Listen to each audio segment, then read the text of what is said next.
All right, picture this. You're in the emergency department.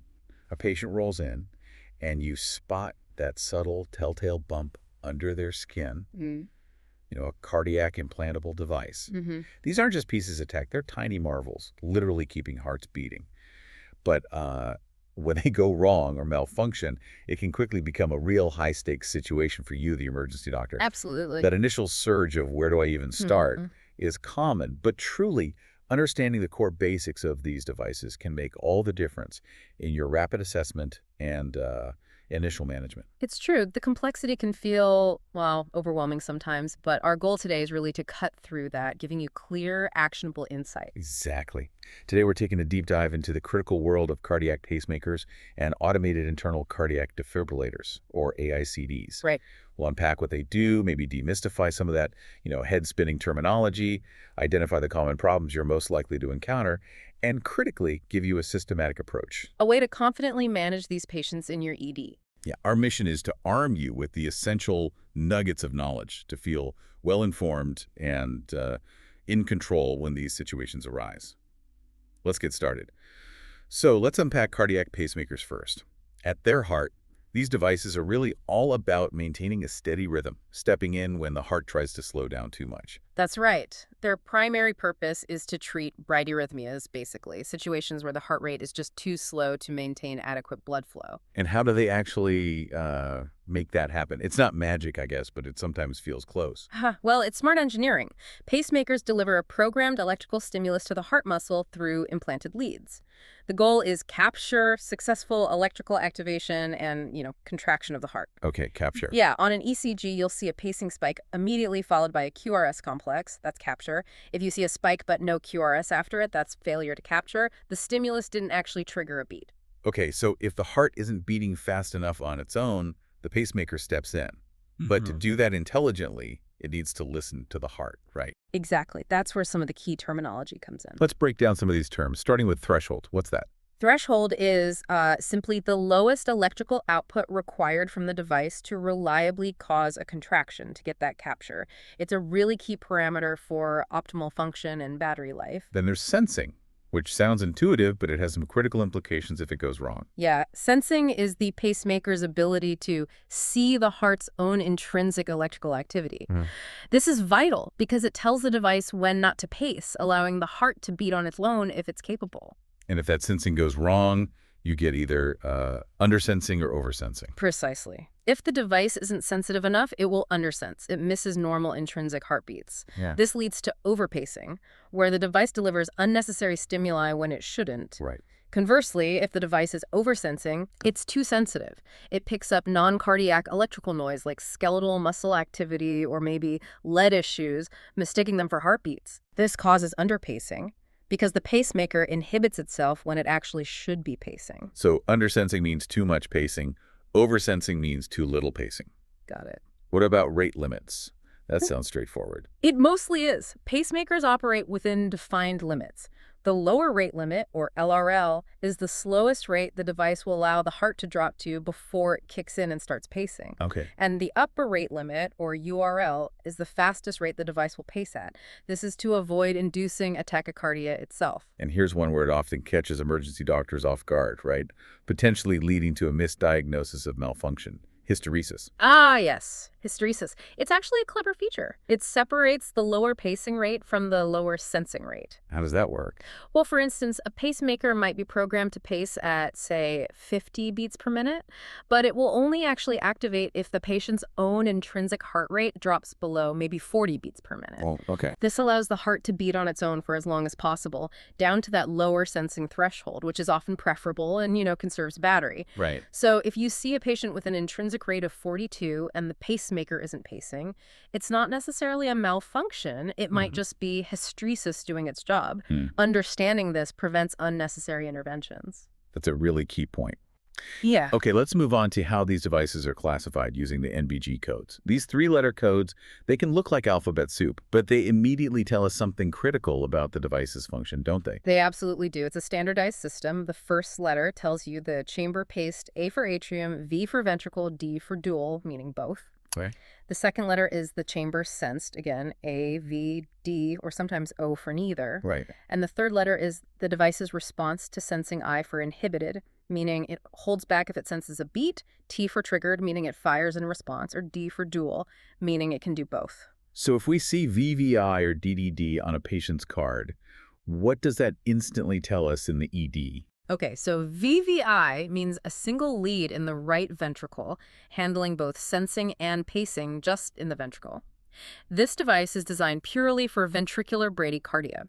Simple enough. DDD means leads in both the right atrium and right ventricle, capable of sensing and pacing in both chambers.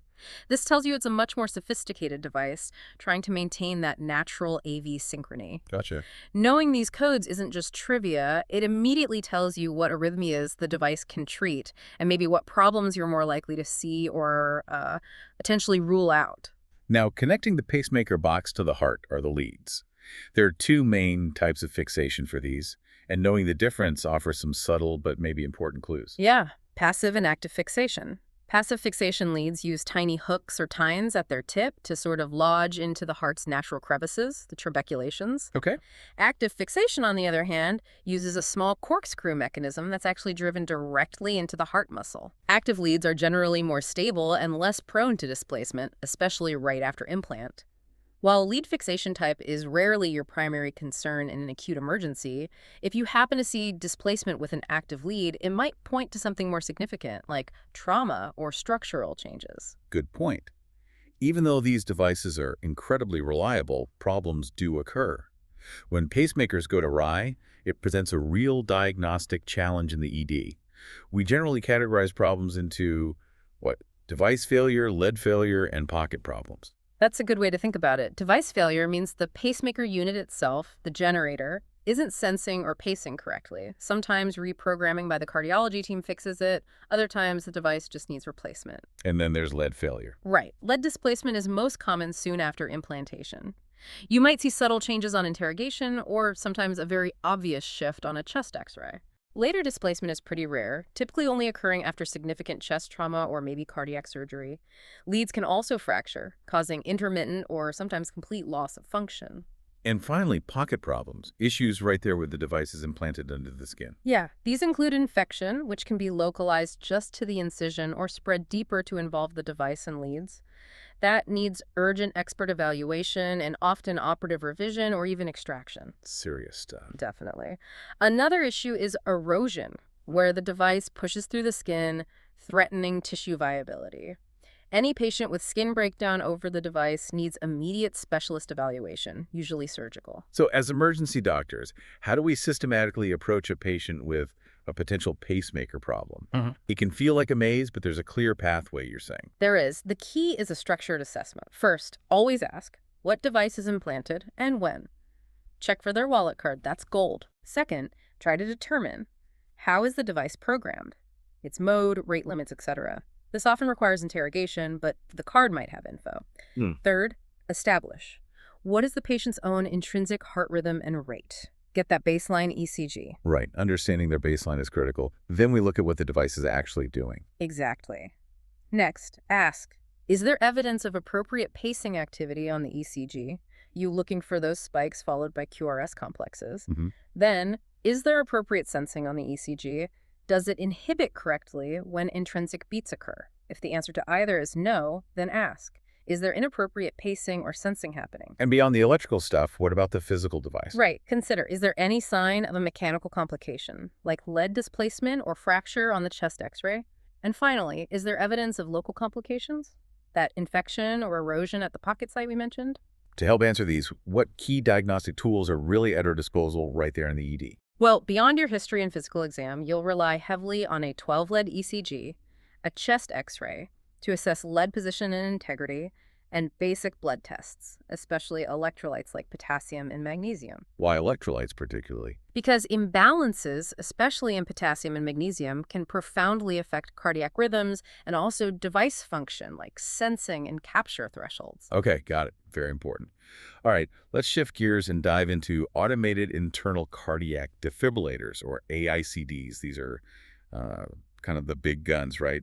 designed to shock the heart back to life. They are indeed. AICDs are primarily device therapy for tachyarrhythmias, especially life-threatening ventricular tachycardia, VT, and ventricular fibrillation, VF. Who gets these typically? They're used in patients with a history of sudden cardiac death or those with significant heart failure or certain cardiomyopathies, often as a primary prevention measure if they're high risk. And while they look similar to pacemakers superficially, maybe a bit bigger, they pack a much bigger punch, electrically speaking. That's because they have a larger battery and more powerful capacitors needed to deliver those high-energy shocks. The leads are implanted similarly, but you can often identify an AICD lead on a plain chest X-ray because it has these distinctive radio-opaque coils wrapped around its inner core near the tip. That coil is what delivers the defibrillation energy across the ventricle. Interesting visual cue. Yeah. So beyond just shocking the heart, AICDs have a few other therapeutic functions. They do. Many advanced AICDs also offer conventional anti-bradycardia pacing, just like a standard pacemaker, to handle slow heart rates. Okay. But what's truly innovative and used very frequently is their ability to perform anti-tachycardia pacing, or ATP. How does ATP work? Is it like pacing but faster? Exactly. For ventricular tachycardia, the device detects the VT and delivers several rapid bursts of pacing, usually slightly faster than the VT itself, right into the ventricle. And that works? It's remarkably effective. ATP successfully terminates over 95% of VTs without needing to deliver a high-energy shock. It's much less traumatic for the patient and saves battery. Wow, over 95%. That efficiency sounds vital. So the high-energy defibrillation shocks are actually like a last resort. Precisely. The device only delivers a high-energy shock, typically in the range of 26 to 36 joules, if ATP fails to terminate the VT, or if it immediately recognizes ventricular fibrillation, which is chaotic and needs an immediate reset. And that shock, it's not subtle for the patient. Not at all. For a conscious patient, this shock is often described as a violent, undeniable event, like being kicked in the chest. If they're awake and unsure if a shock occurred, it probably didn't. Okay. However, if they lost consciousness, maybe due to the arrhythmia itself, only formal device interrogation will confirm what therapy, if any, actually happened. They won't remember the shock itself. So when an AICD patient comes to your ED, it's often because something pretty dramatic has occurred. Right. Let's troubleshoot some common problems. The first, and probably most concerning, is a delivered shock while the patient is conscious. Right. This means the device is likely doing its job, sensing a dangerous rhythm, but it always warrants further evaluation. Repeated shocks in a short period, sometimes called an ICD storm, are a true medical emergency. Okay, so first steps. Your first step is crucial.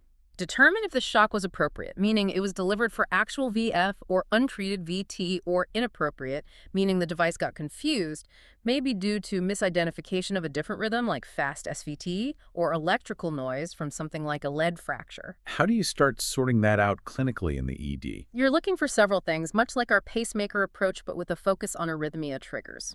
First, check for electrolyte abnormalities, especially potassium and magnesium. Low levels can be proarrhythmic. Right. Second, actively assess for acute myocardial ischemia, or ACS. About 5% of sustained monomorphic VT is triggered by acute ischemia. Evaluate with history, ECG changes, and cardiac biomarkers like troponin. Quick note on troponin. Yeah, it's important to know that a small troponin leak can actually occur with any cardioversion, internal or external. So a small bump doesn't automatically mean high-risk ACS. You need the whole clinical picture. Got it. What else? Third, look for signs of lead fracture or malfunction. A plain chest X-ray can sometimes show a break or displacement, though it's not always definitive. Interrogation is key here. Okay. And fourth, identify and treat decompensated left ventricular failure, because the stress and neurohormonal changes can definitely trigger ventricular arrhythmias. Manage that conventionally. What's the disposition for these patients who received a shock? Send them home. Admit them. It depends. A stable, well-appearing patient with a single, clearly appropriate shock and completely normal ED investigations, meaning electrolytes, ECG, and chest X-ray are all unremarkable, may potentially be discharged. But with close follow-up. Absolutely, with urgent next-day follow-up arranged with their pacing or EP clinic for device interrogation. However, any abnormalities on your investigations, any concern for an inappropriate shock, or certainly an ICD storm with multiple shocks, warrants inpatient evaluation and management. Okay, that makes sense. What about syncope in an AICD patient? My first thought would be Cardiac, obviously, but I'm guessing it's not always that simple. You're right, syncope can definitely have non-cardiac causes, even in these high-risk patients. You still need to consider vasovagal orthostatic neurologic causes. But the cardiac causes are critical not to miss. Paramount. This could be sustained bradycardia, although less likely if the pacing function is working, but possible with device failure. It could be VF, where the patient was shocked appropriately but wouldn't recall the shock itself. Or it could be VT, where they might have had palpitations, then syncope, possibly with retrograde amnesia for the event. So definitive diagnosis here really requires more than just the clinical assessment in the ED. Absolutely. Device interrogation is essential. It will reveal exactly what rhythm the device saw and what therapy, if any, was delivered around the time of the syncope. Since a proper assessment and interrogation takes time, admission is usually the most appropriate course for these syncopal AICD patients. Good rule of thumb. And what if the patient with an AICD comes in with other cardiac symptoms like chest pain, palpitations, or dyspnea, but not necessarily related to a reported shock? Well, you manage these symptoms largely as you would for any other patient. They could be related to their underlying heart condition or sometimes to the device's therapy, like ATP causing palpitations. Anything specific to keep in mind for device patients, though? Yes, always keep certain device-related possibilities on your differential. Consider pneumothorax, especially if this implant was recent. And think about device infection or even endocarditis seeding from the leads if there's an unexplained infective picture, like fever or malaise. Okay. Finally, let's cover some really important practical considerations for AICD patients when dealing with completely unrelated issues or procedures. These come up. They do. First, MRI scans. This is a huge one. Never, ever undertake an MRI on a patient with an AICD, or most pacemakers for that matter, without consulting cardiology first. Why is that? The powerful magnetic fields can reprogram the device, disable therapy, heat the leads causing burns, or even physically move the device. It can be incredibly dangerous. There are some newer MRI conditional devices, but they require specific protocols managed by cardiology. Bottom line, always check with cardiology first. That's a critical safety point. What about emergency surgery, say for appendicitis? There's a theoretical risk that electrical noise from surgical electrocautery, or diathermy, could be misinterpreted as VF by the AICD, leading to an inappropriate shock during surgery. Does that happen often? It's actually rare with modern devices in bipolar cautery, especially if the surgical field is distant from the heart, like the abdomen. Even if a shock is delivered, it poses no direct electrical risk to the surgeon or staff. Ideally, if time permits and it's safe, the tachyarrhythmia therapy, ATP and shocks, can be temporarily programmed off by the cardiology or device team for the duration of the surgery. Antibradycardia pacing usually remains active. Okay. And this next point is incredibly important for patient dignity and comfort at the end of life. Yes. For patients with AICDs who are clearly dying, particularly if they are transitioning to palliative care or comfort measures, the tachyarrhythmia therapy should be electively disabled. Why is that so important? To prevent distressing and medically futile shocks in their final hours or moments, it provides no benefit and can cause significant suffering for the patient and distress for the family. And if the deterioration is sudden? If deterioration is sudden and elective reprogramming isn't possible, an external donut magnet can be taped directly over the device generator pocket. In most AICDs, placing a magnet continuously over the device temporarily disables only the tachyarrhythmia therapies, ATP and shocks, while the magnet is in place. It usually doesn't affect pacing. This is a critical, compassionate intervention. Okay, really vital points there. So bringing it all together now, what are the core ED care principles for any potential device malfunction, whether it's a pacemaker or an AICD? What should every ED doc do? Okay, the basics. Always perform a 12-lead ECG. Always check electrolytes, especially potassium and magnesium. Always get a chest x-ray to assess lead position and integrity, looking for fractures or displacement. And the most crucial step. Most crucially, arrange for electrical interrogation of the unit by the cardiology or device service as soon as possible. This is the definitive way to understand exactly what the device has been sensing, recording, and doing. And you mentioned earlier, for patients experiencing pacemaker overpacing specifically, a magnet might be a temporary fix. Correct. For patients with clear pacemaker overpacing, magnet application usually converts the pacemaker to a fixed asynchronous pacing mode, like VOO or DOO, at a predetermined rate, often around 85-100 BPM, depending on the manufacturer and battery status. This can provide immediate stabilization by stopping the inappropriate pacing until formal interrogation and reprogramming can happen. Remember, the magnet effect on AICDs is different. It disables shocks, but usually doesn't force pacing like it does with pacemakers. Got it. We've covered a lot today about pacemakers and AICDs, Hmm. from their basic functions and the meeting of those NBG codes to the critical assessment of their malfunctions and that systematic troubleshooting in the ED. Mm, Understanding these devices isn't just about, the technical knowledge. It's really about rapidly identifying potentially life-threatening issues and knowing how to stabilize your patient in that dynamic, often chaotic environment of the emergency department. absolutely. For you, the emergency doctor, this deep dive hopefully means recognizing subtle signs on an ECG or CXR, knowing when and how to deploy an external magnet as a temporary measure, and maybe most importantly, understanding when to initiate that crucial cardiology consult for definitive management and device interrogation. Yeah. As we wrap up this deep dive, it's maybe worth pausing on a bigger picture. Okay. In an era of increasingly sophisticated medical technology, it's sometimes easy to focus solely on the device itself. The wires, the programming, the battery life. Right. But as we've discussed today, whether it's dealing with an unexpected shock or trying to decipher confusing ECG patterns, the patient right there in front of you with their unique history and symptoms, they remain the most vital piece of the puzzle. Couldn't agree more. What really stands out to me from our conversation is how that human element of careful clinical assessment and just plain critical thinking remains paramount, even when we're dealing with these complex implantable devices.